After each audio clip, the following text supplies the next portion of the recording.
Hoy vamos a tocar exclusivamente la violencia hacia los niños, quienes son la parte más vulnerable de la familia. ¿Cuántos de ustedes han conocido algún caso de violencia infantil? Si han conocido, levanten la mano. Muy bien, 3, 4, 5. Ahora una pregunta. ¿Qué hizo usted por ayudar a ese niño o esa niña? ¿Le pegó más? El hermano Eliú dice, está como aquella seña, ¿no?, de violencia. Pocas veces hacemos algo por las personas que sufren violencia, ¿verdad? Y mucho más cuando se trata de niños, porque siempre pensamos que los niños están bajo la tutela de sus padres o de sus representantes y que si así lo castigan es porque él se lo merece.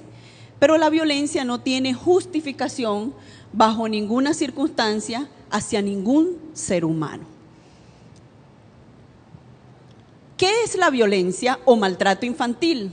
Es toda agresión o daño producido al niño, niña o adolescente por sus padres, hermanos, familiares, maestros y otras personas, a pesar de ser hecho con la intención de disciplinarlos o educarlos.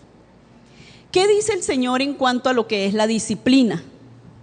Mi papá me contaba que él conoció a un señor que levantaba de madrugada a sus hijos a echarles cuero, porque la Biblia dice en una versión que el padre que ama a sus hijos madruga a castigarlos. Pero eso es textualmente así. No, literalmente darles cuero a los muchachos no dice la Biblia eso. Él lo que está diciendo es que desde el vientre vamos a educar a nuestros hijos con amor, con paciencia, con sabiduría, con comunicación, sin tener que castigarlos físicamente. Vamos a ver qué dice el Señor a través de la sierva, la señora White, en el libro de la educación. Dice, el objeto de la disciplina es educar al niño, niña y adolescente para que se gobierne solo. Enseñar el hábito de la obediencia debe establecer medidas de esfuerzo suaves y perseverantes. ¿Cómo dice el Señor? Suaves, no a correa, no a puños, no a cachetadas, no a alones de cabello, no a gritos, no a palabras de insulto, no a palabras de menosprecio, sino ¿cómo? Con un amor suave y perseverante. Muchas veces pensamos que cuando los hijos ya se van de la casa, ya pasó la responsabilidad. Los padres somos padres hasta que nos muramos. Cuando ya ustedes no tengan a sus padres, entonces ya no recibirán más palabras de amonestación. Dice el libro La Educación en la página 280, el hecho de que el padre o el maestro llegue a ejercer el control, entre comillas, no quiere decir que el resultado sea menos perjudicial para el niño, niña o adolescente. Muchos padres piensan que ser rudos, ser agresivos, ser obscenos, ser falta de respeto con sus hijos es tener el control en su casa o de las actitudes o comportamientos que tengan sus hijos. Eso hace, dice el mismo libro, que más adelante puede haber una rebeldía mayor en los jóvenes cuando ya salgan de su hogar. Otro texto dice, la disciplina de un ser humano debería diferir del de una bestia. Solo se enseña a la bestia la sumisión a su amo.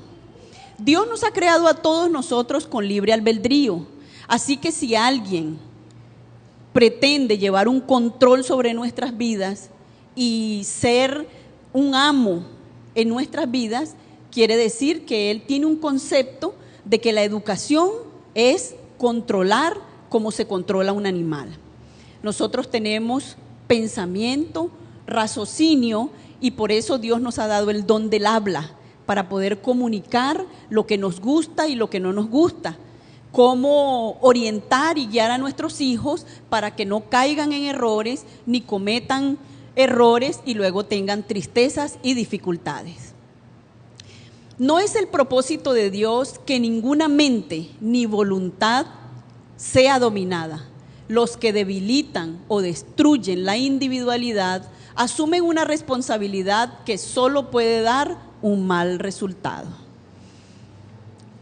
Podemos darnos cuenta entonces que de ninguna manera el Señor está de acuerdo con que nosotros pretendamos dominar la vida de una persona bajo un yugo de violencia.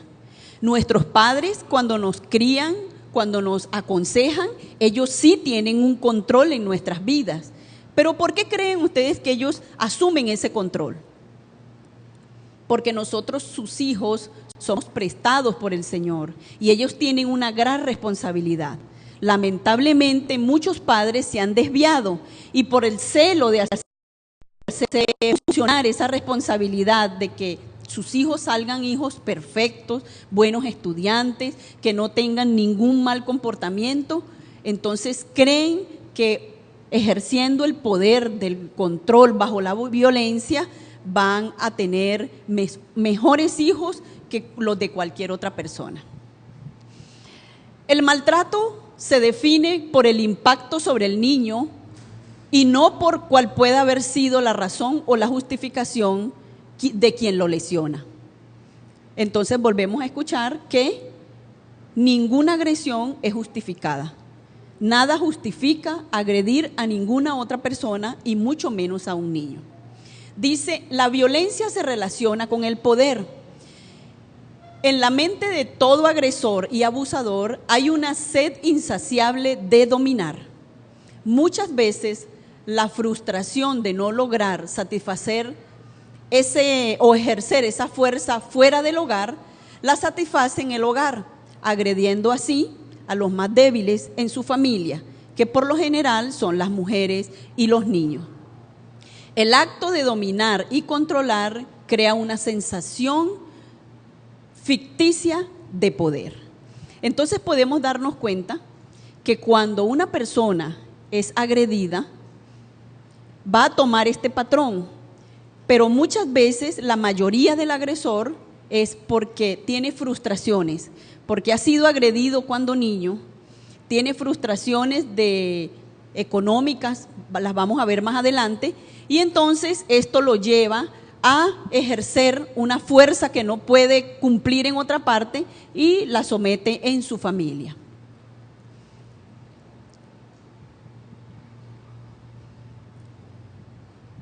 Son propensos a las consecuencias de los niños que son agredidos.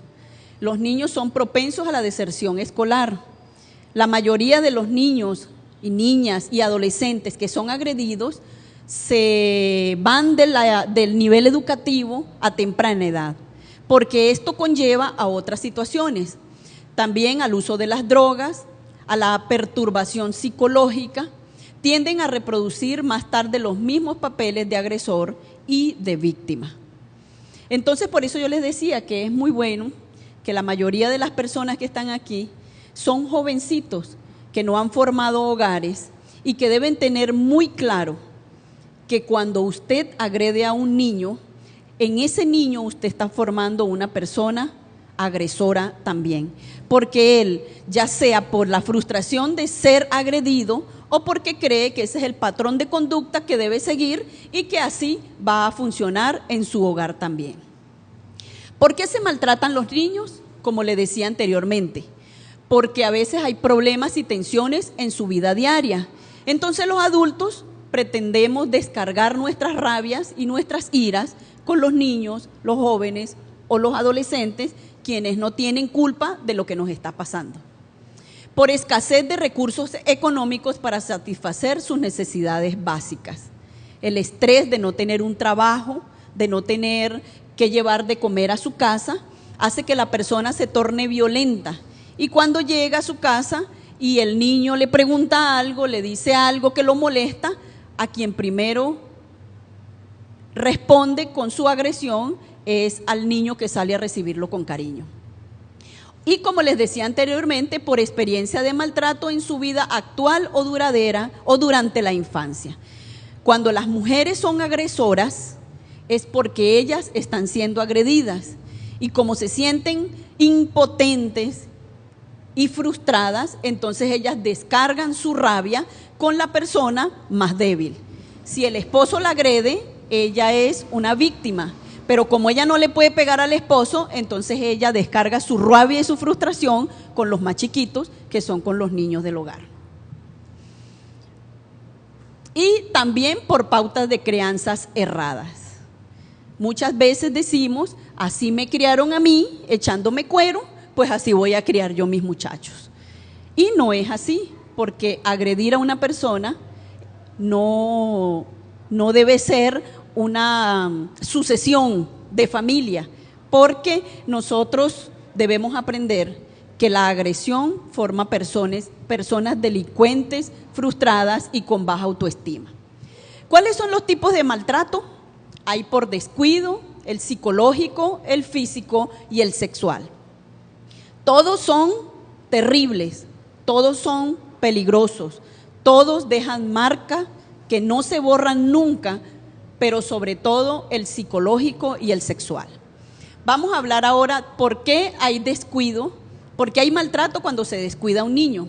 Dice la falta de provisión de sus necesidades básicas de un niño por parte de sus padres o personas encargadas. Yo los veo a todos ustedes, jovencitos, bonitos, gorditos, bien vestidos, y yo creo que a ninguno de ustedes los maltratan de esa manera. Pero muchos niños hay en nuestra ciudad que se visten con ropa regalada, tal vez pasan días sin comer. Estos niños están siendo maltratados porque sus padres no suplen esas necesidades.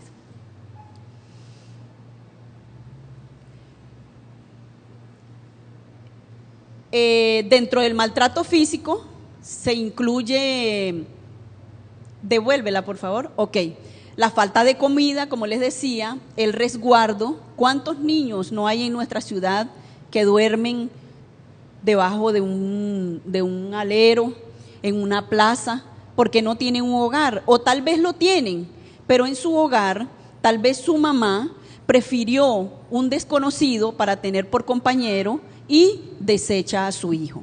Hace mucho tiempo pasaban un programa en un canal que ya no existe, tal vez ustedes no lo conocen, pero algunos lo conocieron, RCTV, que se llamaba, el programa se llamaba Alerta. Y una noche pasaron un documental sobre niños de la calle.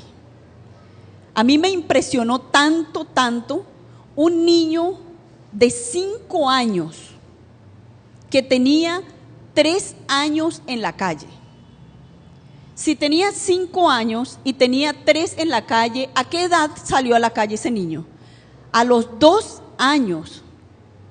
¿Qué edad tiene su hija mayor, hermano Eliú?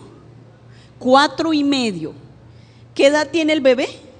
2 años. ¿Se imaginan ustedes ese niño solo en la calle? Yo como madre me alarmé. Yo dije, Dios mío, ¿pero por qué? ¿Dónde está la mamá de ese niño? En el documental seguían diciendo que la mayoría de los niños que están en la calle se van porque en su casa son maltratados. Y cuando entrevistan al niño le preguntan por qué se fue. Y él dijo, porque mi mamá se consiguió un novio y cuando él se emborracha me pegaba.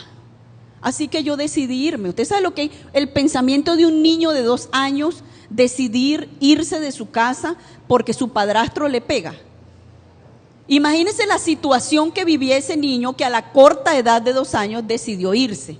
Pero imagínense ustedes qué mentalidad tiene la madre que no fue capaz de ir a buscar a su hijo y dejar ese sinvergüenza. Esa mujer tiene que haber sido una mujer maltratada, que está sumisa a un hombre que la mantiene, que le da lo poco, lo mucho que le pueda dar, pero ella está tan débil su autoestima que ella prefiere tener un esposo o un compañero que le dé algo de comer que tener a su propio hijo al lado. Para que ustedes se den cuenta tan grave y las heridas tan profundas que puede causar la violencia en el hogar. Muy bien, y también la ausencia y la supervisión de los niños. Muchas veces nos vamos, los dejamos en el cuidado de la hermanita mayor, pero resulta que la hermanita mayor apenas lo que tiene son 8 años, esa es otra niña. Dejar los niños más pequeños en responsabilidades de los más chiquiticos también es negligencia y es maltrato para los niños. Muy bien, en la parte médica, la falta de tratamiento médico, vacunas y salud mental. Muchas veces pensamos que eso no sucede, pero hay niños que han pasado toda su vida y nunca los han llevado al médico.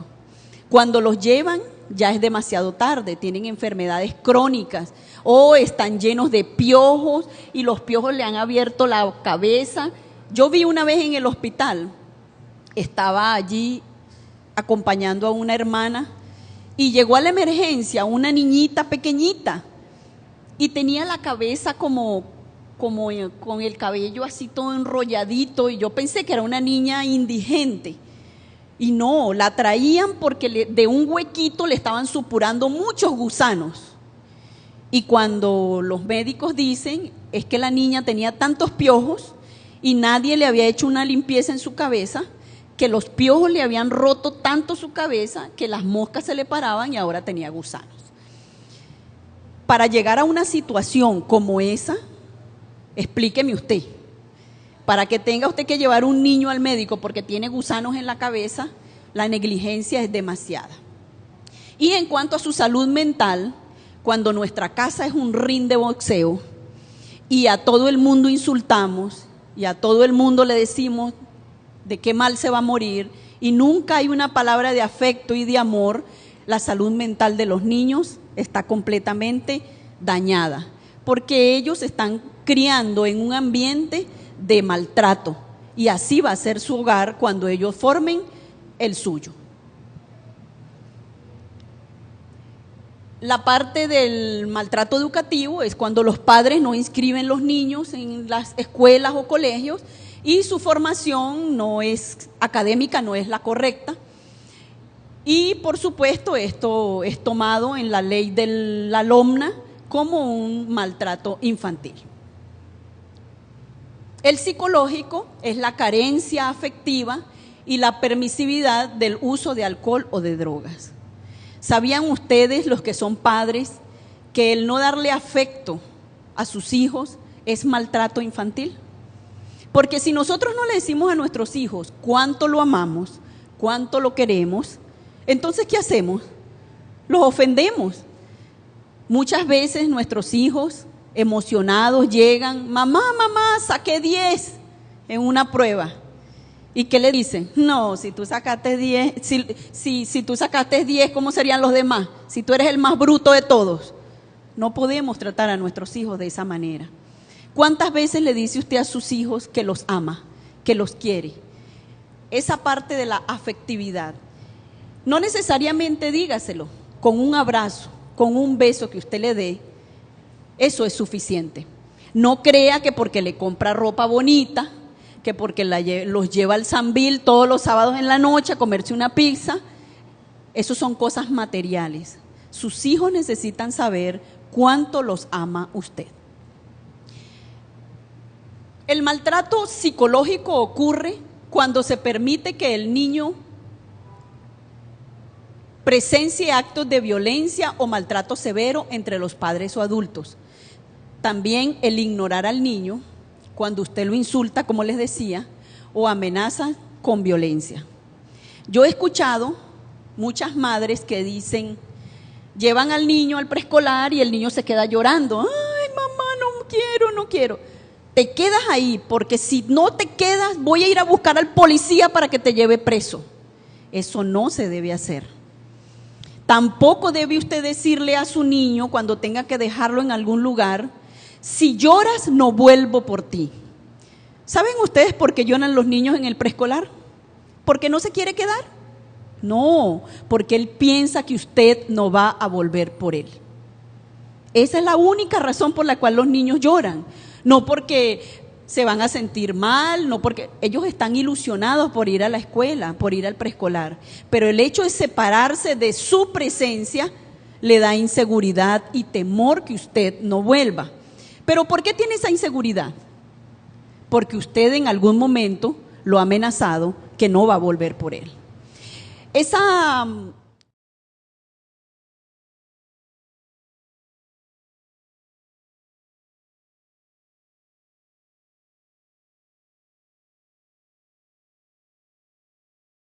A mí me daba mucho miedo. Y yo creo que eso en mí formó muchos traumas y muchos temores.